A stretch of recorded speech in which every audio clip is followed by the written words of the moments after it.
Welcome back to Anthropology Intro to. Welcome back to Intro to Physical Anthropology. I'm David Leitner. I am your instructor.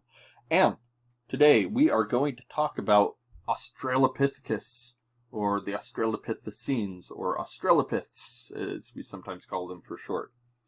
What's the deal with Australopiths? They're only, one of the most successful adaptive radiations of hominins ever. But, no big. Let's take a look. Okay, so there were two things that really make studying the oldest hominins very difficult. And the first, we mentioned there's very little in the fossil record. Because, we just don't, the environments may not have been very conducive to it. But also just in terms of time, the farther back in time you go, the more fossils get lost. So the fewer there are to find. Also, the numbers, the populations go down, right? There are fewer and fewer individuals in the population. So that becomes a factor as well. Neither of these is an issue with Australopithecus. We have lots and lots and lots of fossils for Australopiths. So, Australopithecus itself means southern ape-man. It was identified in 1924 by Raymond Dart. Dart held the notion that these Australopiths were sort of killer apes. They were sort of brutish and used tools to hunt and to kill and to go to war with one another all the time. We don't think that way about them anymore. Frankly, that's also the way a lot of people thought about apes in general at the time, thought about nature in general. They still had this sort of notion of that man was the paragon of sort of emotional control, and everything in the animal world was subject to its id, if you want to get Freudian anyways. So we don't think that way now. In fact, actually, we're fairly certain that most, if not all of them, were vegetarian or mostly vegetarian, maybe eating insects too. Now, Dart's research was very controversial for a couple of reasons. First of all, and the biggest, is that up until that point, there was no evidence for human origins in Africa, at least none that was being recognized by the European academics. They were all focused on France and Germany. And to some degree, there was a certain degree of national pride involved here as well, right? The French thought the true origin of humans had to be in France, because of course that's where our fossils are. And the Germans thought the same thing. It has to be Germany because that's where our fossils are. Not the greatest scientific thinking, I think you'll agree. But underlying that was a sort of tacit notion of social evolution that isn't true. Unilineal social evolution that somehow civilizations go through stages, and since ours is the most advanced civilization, clearly, we must have been going through this process longest, therefore we must be the oldest. Doesn't really work that way. And that is one of the reasons why Raymond Dart's research, even the consideration that there might be human origins in Africa, was scoffed at by most of the scientific establishment at the time. Even more so because the age, in Europe, they were looking at remains that were tens of thousands of years old, mostly. He's looking at 1 million plus, 2 million years old, right? That's a really different age range that we're talking about here. It also didn't help that Dart was young, and he hadn't really, although he was established in his field, he was still considered relatively young, and therefore wasn't taken as seriously. By the 1950s, though, even his opponents had come around. And more people were discovering these Australopiths in the ground. So It was just, it was a vindication through the scientific method, basically. So Australopithecus represents an incredibly successful and diverse adaptive radiation. They spread into lots of ecological niches all across Africa and lasted for about 3.2 million years. We have been around for 200,000 years. The genus Homo has been around for only about 2 million years, 2.5 if we're lucky. So they've been around a lot longer than we have. Or they were around, I should say.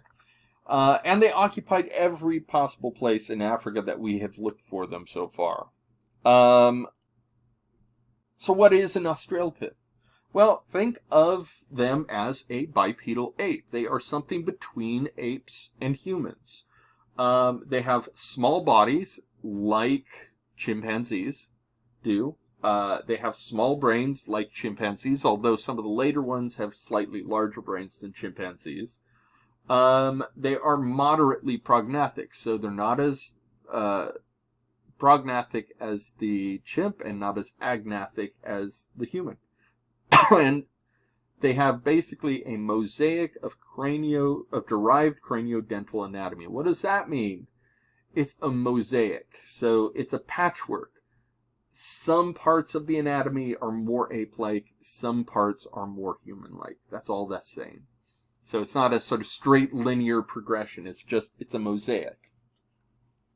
Again, coming to this idea that human evolution, like the evolution of bipedalism, probably didn't happen in a single step. You probably have lots of adaptations eventually coming together because of drift and other factors that lead to the bipedal anatomy we have today. Okay, so I said Australopithecus defined, but of course there's also a lot of taxonomic debate. For instance, there is a debate about whether the thing called Kenyanthropus is actually Kenyanthropus or whether it's Australopithecus. Is Australopithecus sediba actually genus Homo? Because it has a lot of genus Homo traits. Are the robust Australopiths actually Paranthropus, which is a different species name that genus name people have given to them. They think that they are different enough from other Australopiths to warrant their own genus. So, well, that disagreement results from the usual places, nature of the fossil record, long time being incomplete, long time spans, how people interpret the data. Splitters are people who view most variation in fossils as signs of speciation. So as long as you can find some difference, it's probably different species. Lumpers, on the other hand, are like, whoa, we got to be conservative about this. There need to be significantly different features, and maybe even several of them, before we start calling a thing a new species, especially if we've only got one specimen. Okay, so the Australopiths split up into basically two main groups, gracile Australopiths and robust Australopiths. Gracile just means smaller, more delicately built, okay?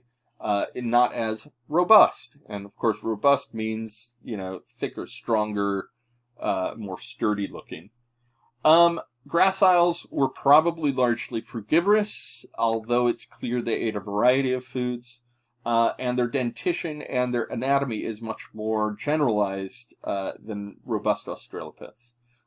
Robust Australopiths, on the other hand, had these huge cranial crests that jaw muscles would attach to, and those jaw muscles were probably used to chew tough, fibrous things like reeds and tubers and things like that.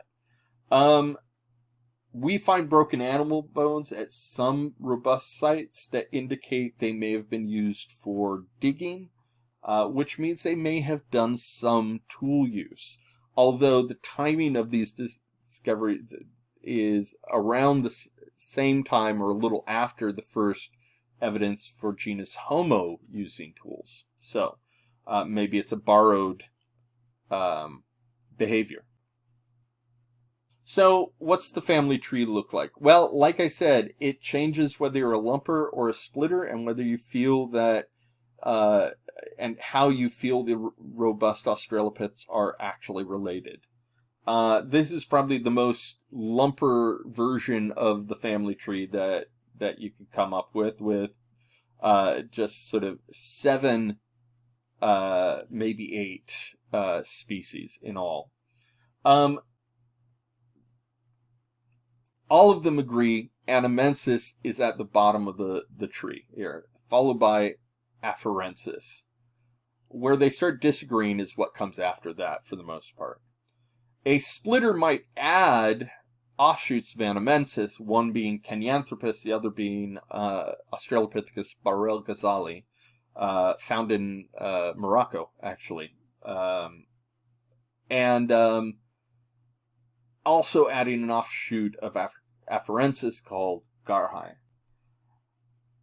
But still essentially, but in the second one also, in addition to there being more categories, they also differ on where the robustus belongs.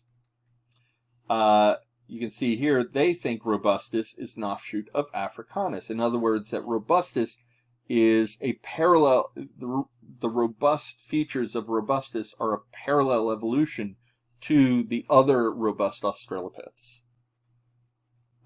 Finally, you've got a splitter who agrees with the first model, where all the robusts belong together. Somebody who talks about Paranthropus probably also lumps robustus in that group. Okay. That is it for today. I mean, the main thing here to keep in mind is Australopiths were around for a long time. They cohabited the landscape with one another, and perhaps most importantly, they sort of fell into 2 main groups. Next time, I'll go into more detail about the gracile Australopiths, and then after that, we'll talk specifically about the robust Australopiths. In the meantime, take care of yourself, and I hope you have a great week, and see you soon.